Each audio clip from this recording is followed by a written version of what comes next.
We've had some very nice sunny days this week, and it's dried up things enough so that we can start hilling potatoes and doing a bunch of cultivation that really needed to be done. For the main crop of potatoes, when we hill them, we put these special finger weeders on the back, which just tucks the soil in around the stalks. It helps level the top of the hill and make sure that we don't have any weeds hiding in there around the plants. Cultivation like this, like so many other things on the farm, it's something that you get 1 or 2 tries at a year. And so we try to get things set up, and then we learn, see what works best, and try to learn from year to year.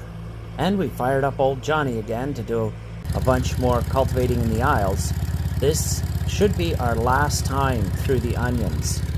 The challenge is once the plants get too big, we do not want to hurt the tops, because if we bend the tops over too much and hurt them, then disease can set in.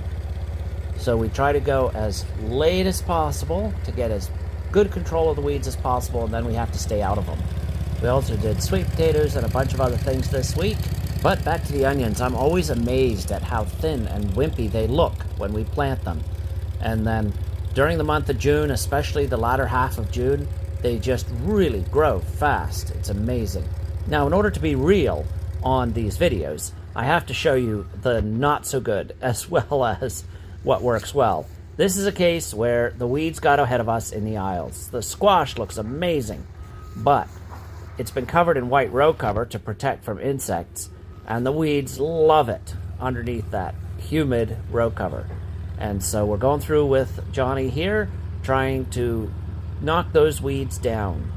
We do have reusable black row covers, which we can put down in the aisles, and I'm hoping we'll have time to do that. But if not, we'll have to go into a plan B. The squash is healthy and vigorous, so it should do fine regardless. But the fewer of these weeds that can make seeds for next year, the better. And my bird of the day was seen in the town next door, Heartland.